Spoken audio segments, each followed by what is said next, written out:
Il y en a un qui veut réformer beaucoup de choses justement dans cette politique migratoire, c'est Guillaume Larrivé. C'est notre invité du dimanche. Vous pouvez rentrer, vous êtes député de Lyon, candidat à la présidence des Républicains. Merci beaucoup d'avoir accepté notre invitation ce soir. Sur cette question de l'immigration, déjà comment vous accueillez cette volonté d'Emmanuel Macron qui, je cite, dit il veut regarder le sujet en face, le sujet de l'immigration. Est-ce que vous y croyez? Je mets au défi Emmanuel Macron d'appliquer le plan que je propose. Vraiment. Mais alors, oui, alors ça risque d'être compliqué. Non mais attendez, on va sortir du blabla. C'est pas parce que le président de la République prononce 4 syllabes immigration qu'il commence à mettre en œuvre le début d'une esquisse de mesures. Enfin, il veut lutter contre les demandes d'asile abusives, il veut peut-être toucher à l'AME, c'est ce qu'on disait. Vous avez parlé de ce qu'il proposait. J'aimerais, puisque vous avez la gentillesse de m'inviter, vous dire ce que moi je propose. Pourquoi je propose un plan Stop Immigration, un plan de rupture avec des décennies de passivité? C'est parce qu'il faut regarder la situation en face, la situation d'aujourd'hui et plus encore la situation de demain. On a une explosion démographique du continent africain. Le chaos migratoire, c'est le sujet d'aujourd'hui en partie, c'est encore plus le sujet de demain. Ce que je propose de manière extrêmement républicaine, c'est qu'on définisse une vraie rupture juridique et politique. Qu'est-ce que ça veut dire concrètement? Ça veut dire la suspension du regroupement familial. On peut le décider si on le veut. Ça veut dire un nouveau code. Ça veut dire un nouveau code. Ça veut dire un nouveau code de la nationalité. Attendez, répondez peut-être à la question de Clotaire, c'est intéressant. J'aimerais, pardon. Vraiment. Alors, faites le point et puis ensuite on en discutera. On va faire comme ça. Voilà. Autrement, si les objectifs sont multiplient. Allez-y. Déroulez. Non, mais c'est pas dérouler pour dérouler, mais pour expliquer la vision. La vision, c'est de dire stop à l'immigration de masse. Il faut reprendre le contrôle. Et pour ça, il faut reprendre le contrôle au plan juridique, en ne s'interdisant pas des ruptures, y compris au plan constitutionnel ou conventionnel. Concrètement, donc, ça veut dire suspension du regroupement familial, nouveau code de la nationalité pour en finir avec ce qu'on appelle le droit du sol. Ça veut dire aussi, de mon point de vue, la nécessité d'un nouveau système social en disant une chose très simple, les personnes immigrées qui arrivent en France n'auront pas, dans mon système, accès aux allocations familiales ou au logement social avant 10 années de travail légal en France. Je propose aussi, ça fait écho à ce que M. Veil disait tout à l'heure, un nouveau système d'éloignement des personnes en situation clandestine. Il est parfaitement inacceptable que lorsque la République française décide d'éloigner une personne vers son pays d'origine, ce ne soit quasiment jamais mis en œuvre. Je propose de supprimer la possibilité de recours juridictionnel contre ces décisions. On pourrait développer... Et de revoir le droit du sol. Juste un mot, pardon. Comment on oblige les pays dont sont parties ces personnes-là à les accueillir? Actuellement, ça ne marche pas, y compris quand Nicolas Sarkozy était au pouvoir. Mais bien sûr, y compris lorsque Nicolas Sarkozy ou d'autres de nos prédécesseurs ont été au pouvoir. C'est bien pour ça que la responsabilité de ma génération, c'est de changer les choses et c'est d'engager de vraies ruptures. La première rupture, elle doit être juridique. Ce n'est pas un détail. Cette histoire des recours juridictionnels, c'est absolument fondamental. Il y a aussi, René Pilat, vous avez raison, le sujet de la négociation avec les pays d'origine, mais ça, on en parle depuis des années. Et évidemment, vous ne pouvez pas forcer le Mali, les pays du Maghreb, vous ne pouvez pas les forcer. Prenons un exemple pour le Mali. Ouais. Je ne suis pas du tout Yaka Faucon, mais par exemple le Mali, on lui donne des dizaines de millions d'euros d'aide publique au développement, on donne des visas à des ressortissants maliens, et en échange de quoi les autorités maliennes, effectivement, ne reprennent pas leurs clandestins. Il faudrait que le Premier ministre français, le Premier ministre malien, se parlent d'homme à homme et évoquent ces questions de manière un tout petit peu carrée. Mais ce n'est pas mon point prioritaire. Mon point prioritaire, c'est la rupture juridique avec un système complètement délirant qui fait que depuis précisément 1978, depuis 41 ans, il n'y a plus de politique, en réalité, de maîtrise de l'immigration. Sur ce terrain juridique, alors restons une seconde sur le terrain juridique, même si c'est en général le droit emmerde des gens, mais moi j'adore ça. Si j'ai bien compris, vous proposez de supprimer la possibilité d'appel, de recours contre une décision négative de demande d'asile. Absolument. C'est-à-dire que ça contrevient à un des principes fondamentaux du droit français, qui est le double degré de juridiction. Oui, non, c'est un peu plus compliqué ça encore. Il se trouve que je suis membre du Conseil d'État, mais je ne voudrais pas qu'on se perde dans un débat technique. Donc il n'y a plus d'appel possible. Ce que je veux dire, et c'est fondamental, c'est que toutes les mesures que je propose, et elles sont beaucoup plus articulées que ça, il y a tout un plan extrêmement précis, je voudrais que le président de la République d'aujourd'hui ou celui de 2022, les soumettent aux Français par un référendum. C'est aux Français de choisir, c'est aux Français de décider. De Marine Le Pen. Pardon ? Qu'est-ce qui vous distingue de Marine Le Pen ? Ça n'est pas du tout mon propos. Je m'attendais à cette question-là et je sais que tous les adeptes du politiquement correct vont me tomber dessus. Mon sujet, c'est les faits. Je veux qu'on règle des problèmes. Et je ne suis pas du tout dans une espèce de calcul tactique. Je considère qu'on s'engage en politique pour défendre des idées. On a besoin de reprendre le contrôle, Madame Touré. Mais vous allez très loin, vous parlez de revoir le droit du sol, quelque chose qui a Absolument. été mis en place François Ier. C'est pas ça va vraiment très loin. François Ier, contrairement à ce qu'on lit sur Internet, c'est précisément une loi de 1889, une loi de la Troisième République. Donc, par Effectivement, exemple, le c'est une fils d'un rupture couple qui est là juridique. depuis des années, il peut ne pas obtenir la nationalité et devoir quitter le territoire. Non, mais disons des choses précises, mais pas du tout. C'est pas du tout ça, pardon. Bon. Si on supprime le droit du sol, qu'est-ce que ça veut dire ? Ça veut dire qu'on devient français, dans mon système, dans 2 cas. Soit parce qu'on est le fils ou la fille d'un Français, ça s'appelle le droit du sang, le droit de la filiation. Soit, deuxième cas, parce que on souhaite acquérir la nationalité française et que la République française est d'accord. C'est un choix mutuel. C'est ce qu'on appelle la naturalisation. C'est ce qu'on appelle la naturalisation, tout simplement. Ce que je ne veux pas, c'est l'automaticité du droit du sol. Ça avait été créé effectivement à la fin du 19e siècle dans un monde qui est totalement différent. C'est un monde où il n'y avait pas de mobilité, c'est un monde où il n'y avait pas la poussée démographique de l'Afrique, c'est un autre monde. Dans le monde du 21e siècle, ce que je propose, c'est des solutions pour que la France reste la France et que les Français... Et vos amis républicains sont d'accord sur ce sujet ? Parce que la fin du droit du sol, c'est le parti de Marine Le Pen qui vous soutiendrait là-dessus. Les républicains ne sont pas d'accord sur ce sujet. 2 remarques. Premièrement, dans l'histoire de la droite républicaine française, il y a de très grandes figures qui, autrefois, proposaient ce que je propose. Je pense au président Valéry Giscard d'Estaing. Valéry Giscard d'Estaing, ça n'est pas Jean-Marie Le Pen. Valéry Giscard d'Estaing, en 1991, dans un article du Figaro Magazine, proposait cela. Ce que je regrette... Lui qui a mis en place le regroupement familial. Ce que je regrette... Dans les années 70. Absolument, et c'était une grave erreur, assurément. Mais en 91, il proposait la suppression du droit du sol. Pourquoi je vous dis ça ? Parce que je regrette précisément que nos prédécesseurs des années 90, des années 2000, des années 2010 n'aient pas procédé aux ruptures que ma génération... Pourquoi ils ne l'ont pas fait ? Par manque de courage, de clairvoyance ? En tout cas, ils ne l'ont pas fait. Vous avez été proche de Nicolas Sarkozy, vous l'avez vu au pouvoir. Ils ne peuvent pas. Dans l'opposition, il y a toujours des yaka faucons. Une fois que vous êtes aux manettes, vous n'y arrivez pas. Renaud Pilat, je veux vous répondre là-dessus avant que madame m'interroge sur l'AME. J'ai bien compris, mais si on pouvait mélanger pas absolument tous les sujets, essayer d'avoir un tout petit peu d'ordre dans l'esprit, dans l'expression des uns des autres. Pardon, sur cette question fondamentale, du droit du sol. Cette question fondamentale du droit du sol. Oui, nos prédécesseurs n'ont pas fait ce qui aurait dû être fait. Oui, ma génération, en tout cas c'est ce que je propose, aura le devoir de faire cela. Et quant à la position des Républicains, Renaud Pilat, on verra. Je suis candidat à la présidence des Républicains. Peut-être que je serai minoritaire, peut-être que je serai majoritaire. En tout cas, ce que je veux, dans les mois et dans les années qui viennent, c'est proposer des solutions au service des Français. Et puis le moment venu, les Français trancheront. Oui, je fais juste une petite observation. Je pense que vous pouvez dire merci à Emmanuel Macron qui a lancé ce sujet et qui vous permet de faire un coup de buzz ou une entrée très fortement médiatique dans votre lutte là, pour avoir les Républicains. Parce que là, pour le coup, vous allez tellement loin, vous allez aussi loin que lui ne peut pas aller, c'est-à-dire qu'il a posé le sujet, vous le reprenez et vous le posez à un endroit où évidemment Emmanuel Macron, vu sa majorité, ne peut pas aller. Donc et finalement, probablement les Républicains non plus. Comment ? Et les Républicains non plus. Alors, mais ça fait. Non, je fais juste cette observation. Attendez, je voudrais juste continuer puisque. Chacun son temps.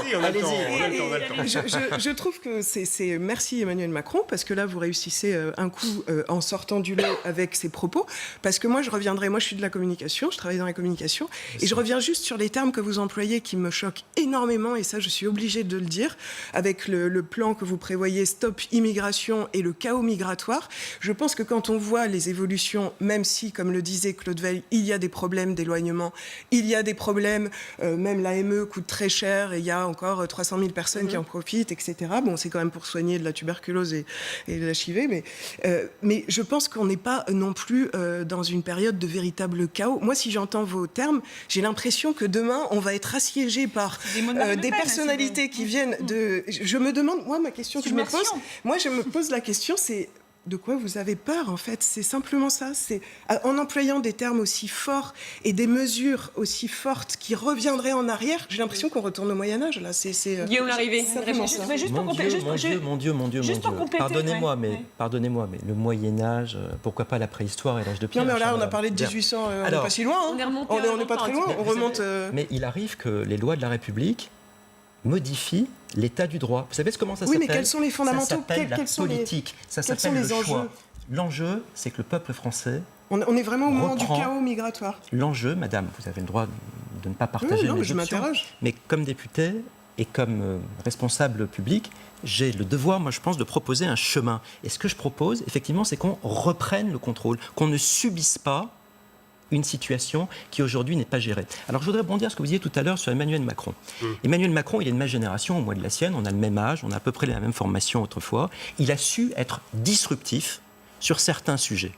Sur ce sujet-là, le sujet de l'immigration, il fait le début du commencement de quelque chose. Il prononce le mot. Et déjà, compte tenu de là où il vient, c'est-à-dire plutôt de la gauche multiculturelle, c'est plutôt déjà audacieux de prononcer ces 4 mots. La preuve, sa propre majorité, Renaud Pila le disait, est en train de ne pas le suivre. Ce que je voudrais, moi, c'est qu'on aille au bout de cette transformation. J'ai envie de lui dire chiche. C'est pour ça que je le mets au défi. Il veut s'occuper du sujet, il y a des propositions. Peut-être qu'il ne les prendra pas toutes, mais en tout cas, il y a un chemin. Et un chemin, effectivement, qui peut heurter les adeptes du politiquement correct ou les adeptes, du statu quo. Valérie Pécresse propose des quotas par métier. Oui, j'ai lu avec attention la proposition de Valérie ce matin dans le journal du dimanche. Elle reprend en réalité les propositions qui étaient celles d'Alain Juppé il y a 3 ans au moment de la primaire. C'est pas inintéressant, ça serait déjà un premier pas dans la bonne direction. Mais je pense qu'il faut avoir un choix plus clair. Il faut avoir un choix plus clair pour que le peuple français décide vraiment de manière très apaisée qui entre ou qui n'entre pas en France. Un dernier mot, parce que ça, je ne veux pas laisser ça sur l'aide médicale d'État. Une précision importante.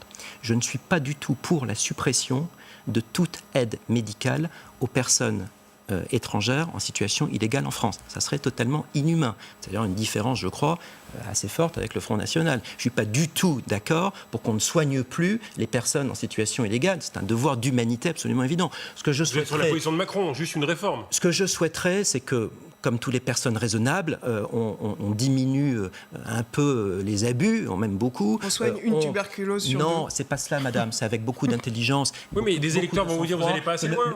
Non, mais attendez, sur cette question précise... La course est toujours plus loin. Attendez, sur cette question précise de l'aide médicale d'État, comme sur les autres sujets, mon point, c'est pas de suivre les sondages. Bon, c'est de tracer une ligne qui soit une ligne aussi raisonnable. Je le dis, je l'assume, même si ça déplaît, il n'est pas question de ne plus du tout soigner des sans-papiers. Ça n'est pas possible. On a aussi un devoir, évidemment, d'humanité. Bon, je ne vais pas être trop long là-dessus, mais il se trouve qu'en juillet 2012, le gouvernement socialiste avait en fait élargi l'AME. Il avait supprimé ce qu'on appelle un ticket modérateur, et puis il avait aussi élargi le panier de soins. Voilà, moi je voudrais qu'on revienne grosso modo sur ces questions-là à ce qui existait il y a une dizaine d'années, c'est-à-dire quelque chose de beaucoup plus raisonnable et de beaucoup moins coûteux. Mais ce n'est pas pour moi le cœur de ce qu'il faut faire sur l'immigration. C'est une question de gestion. Mon vrai sujet, il est en amont. Et un référendum, vous n'avez pas peur d'enflammer la population française avec un sujet comme ça? Je fais sur confiance. Des sujets émotionnels comme ça? Non, mais précisément. C'est quoi la question du référendum? C'est quoi la question? La question, c'est êtes-vous pour ou contre l'adoption de la charte constitutionnelle sur l'entrée et le séjour des étrangers en France que je propose. Et dans cette charte constitutionnelle, en fait, on modifie la Constitution,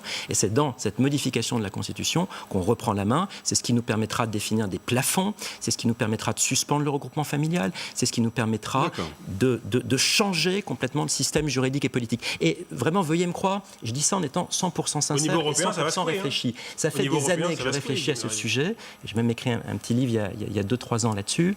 J'ai été, c'est vrai, associé à l'exercice du pouvoir il y a une dizaine d'années comme conseiller juridique de Nicolas Sarkozy et même comme directeur de cabinet adjoint du ministre de l'Immigration. Et je considère qu'il y a 10 ans, on n'a pas fait, nos chefs n'ont pas fait le job qui aurait dû être fait. Et aujourd'hui, 10 ans après, je pense que vraiment ma génération doit changer ça et il faut qu'on soit dans la transformation pour reprendre le contrôle. Ils l'ont pas.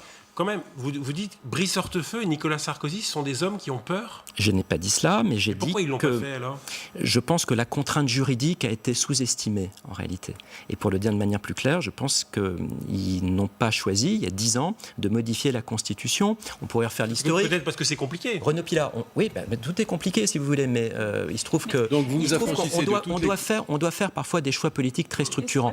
Et il y a 10 ans, il y avait eu cette question des quotas, une commission présidée par Pierre Mazot qui avait dit tout ça va être très compliqué, il ne faut pas le faire. Et puis le pouvoir de l'époque s'est arrêté là. Moi je pense qu'il faut au contraire, voilà, il faut agir. Et ce n'est pas le Moyen-Âge, vous savez. Et vous rendez compte, vous vous affranchissez donc de toute contrainte juridique, notamment sur la question du regroupement familial. Alors là, tout à l'heure, vous avez prononcé une fois le mot d'humanité. Là, il me semble que le mot est particulièrement adéquat.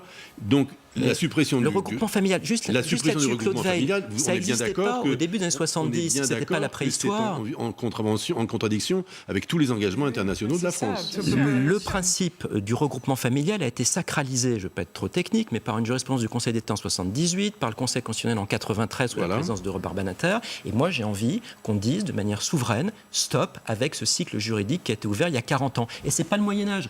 En 70, sous Pompidou, c'était pas la préhistoire. Non, mais monsieur Larrivé, quand même, globalement, votre discours, quand même, que ce soit effectivement en faisant recours à un référendum, les mots que je reprends tout à fait, droit du sol, les mots que vous utilisez, vous êtes dans l'humiliation, vous allez enflammer, vous allez diviser encore plus, vous allez encore. C'est quand même des artifices presque rhétoriques qui sont. Madame Tournier, pardon, on peut être en désaccord, et en venant sur ce plateau, je sais que je n'aurai pas forcément tous les applaudissements de tous les commentateurs, et ça n'est pas le problème. Mon point, c'est de regarder la réalité en face. Le monde du XXIe siècle, c'est pas les années 60, c'est pas non plus le 19e siècle. On a une situation qui est devant nous. On peut choisir de ne pas le voir en fonction de ses sensibilités, en fonction aussi parfois de ses choix idéologiques. Moi, je veux qu'on regarde la réalité en face. Et je pense que c'est la responsabilité des soi-disant élites politiques de bien aussi regarder ce que vit une majorité du peuple français qui nous interpelle sur cette question. À la présidence du Parti Les Républicains, l'objectif c'est d'être rassembleur pour pouvoir remporter cette élection. Oui. Est-ce que vous n'avez pas peur justement d'être trop clivant avec ce sujet ? Et on sait d'ailleurs que vous n'êtes pas le favori, c'est Christian Jacob. Oui, on verra. Mais vous savez, je suis très détendu vis-à-vis de tout ça. Pourquoi ? Vous savez déjà que ça ne va pas le faire ? Il n'est pas sur votre ligne, Christian Jacob. Non, mais je crois profondément que la politique, ça doit d'abord reposer sur la sincérité des engagements et la sincérité des convictions. Le rassemblement, il ne se fera pas sur le petit robinet d'eau tiède en regardant ce que dit le dernier sondage. Voilà. Moi, je suis pour qu'on trace... Pas sympa pour Christian Jacob, le petit robinet d'eau tiède. Mais je ne dis pas ça du tout pour Christian. Vous visez Christian Jacob. Mais pas du tout. Parce que d'ailleurs, il sera là pour pas changer grand-chose. Mais pas du tout. Christian Jacob est un bon collègue, un bon compagnon, comme Julien. Les militants et les républicains trancheront. Voilà. Et puis au-delà de ça, on a cette élection dans 3 semaines, mais ce n'est pas la fin de l'histoire. On a des mois et des années encore d'engagement public. Et moi, c'est d'avancer des idées. Marketing principal, est-ce que ça sera dans votre... Mais madame, je ne suis pas une savonnette. Non, mais je demande simplement... J'adore le marketing. J'ai fait une école de commerce il y a 20 ans qui s'appelle l'ESSEC. J'adore le marketing. Est-ce que ça sera votre axe central et principal dans votre bataille pour la présidence LR ? Est-ce que ça sera... Je ne comprends pas trop la question, donc je sais pas est-ce qu'il y a d'autres aspects de votre programme ? On voit que Pécresse, on voit que l'immigration, ça y est, quoi. C'est sur ce sujet que vous voulez vous démarquer les uns les autres. C'est un vrai sujet, mais pas que. Moi, je suis aussi, au sein des Républicains, par exemple, je suis sans doute des 3 le plus attaché à la liberté économique. Je suis très pro-business, pro-entreprise. Votre national-libéral, c'est ça ? C'est comme ça que vous voulez le définir ? C'est les Échos qui m'ont qualifié ainsi, et ils ont peut-être raison, national et libéral. Moi, j'aime bien aussi le mot de France libre. National, c'est la France, et libéral, c'est la liberté. Moi, je suis pour que la France reste la France. Il faut donner un contenu à ça, notamment sur la question de l'immigration, de la nationalité, mais pas que. Et je suis pour la liberté. J'ai envie qu'on vive tous libres. Qu'est-ce qui vous a convaincu de ceux qui ont envie de travailler, de progresser ? Qu'est-ce qui vous a amené à durcir votre position à ce point-là ? 10 ans d'expérience. C'est la candidature interne ? Non. C'est 10 ans d'expérience. C'est même 20 ans en réalité d'engagement. Parce que on est d'accord que vous n'auriez pas tenu le même discours il y a, disons, 5 ans, par exemple. En janvier 2017, lorsque j'ai sorti chez Plomb un livre qui s'appelle Insoumission, en réponse au roman de Houellebecq, j'ai dit à peu près l'essentiel de ce que je dis aujourd'hui. C'est un peu plus visible parce que le débat public fait que c'est plus visible, notamment parce qu'Emmanuel Macron l'a mis en effet sur l'agenda, mais j'ai déjà quasiment écrit tout ça il y a 2 ans dans un livre.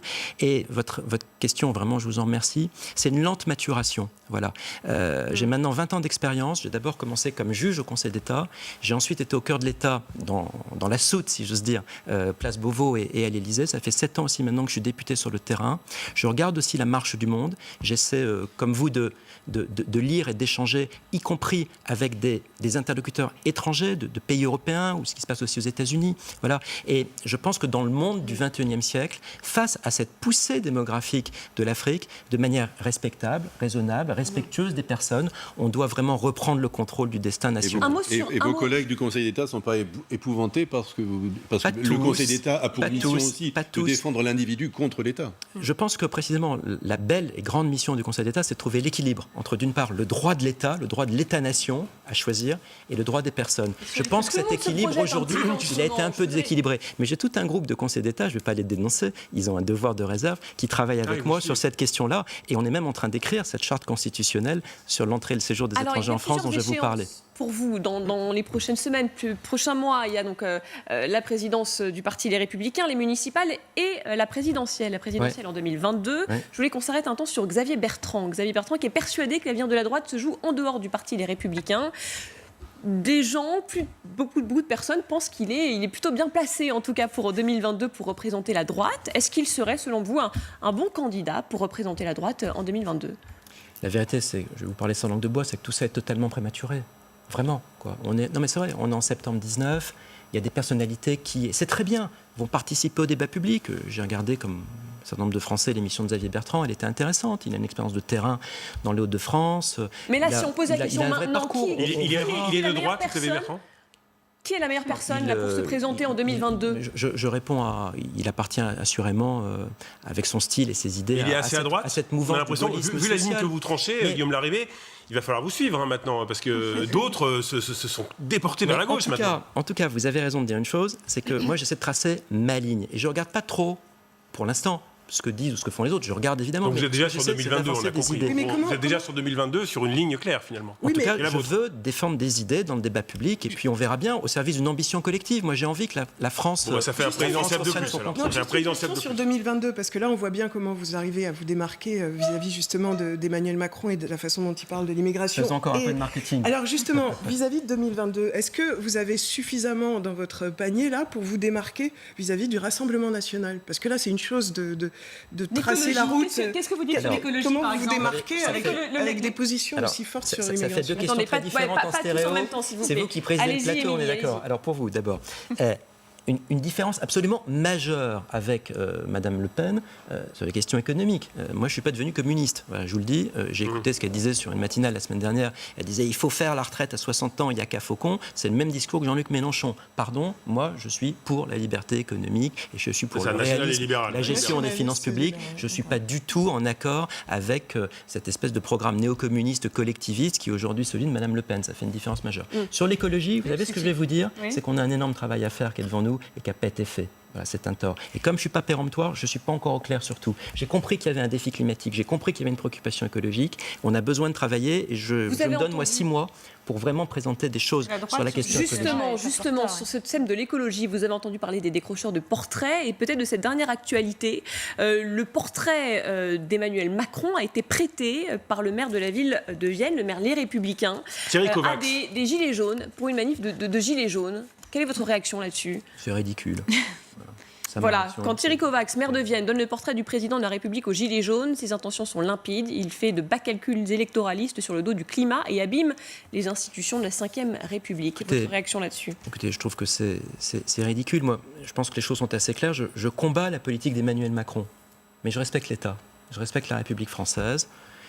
Emmanuel Macron a été élu président de la République, je le regrette, je n'ai pas voté pour lui d'ailleurs, j'ai voté blanc, voilà, mais il est le président de la République. Et mais Guillaume Larrivé, est-ce que vous souhaitez avec le portrait du président de la République, tout ça est complètement grotesque. Oui, mais est-ce que vous souhaitez que le Parti Les Républicains, qui a quand même certaines valeurs encore ou certaines règles, il existe encore le Parti Républicain, est-ce que vous souhaitez qu'il prenne des sanctions contre ce maire qui quand même décroche, prête un portrait de président à des Gilets jaunes ? Vous souhaitez une sanction contre lui ?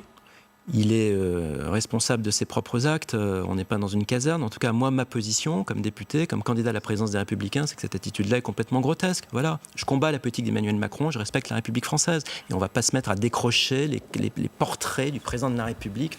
Complètement lamentable. D'ailleurs, il y a eu dans le même genre, il y a 10 jours, une décision de justice, entre guillemets, un juge de première instance, dont j'imagine que pour le coup, en appel, tout ça va être complètement annulé. Enfin, c'était une décision grotesque. Il a dit que décrocher le portrait, c'était, ouvrez les guillemets, le substitut légitime d'un dialogue impraticable entre le président de la République et le peuple français. Peut-être que le maire... Fermez les guillemets. Comme le maire de votre famille politique. Le double degré de juridiction, ça a une utilité quand même. Mais absolument, mais je n'ai pas du tout dit que je supprimais la justice.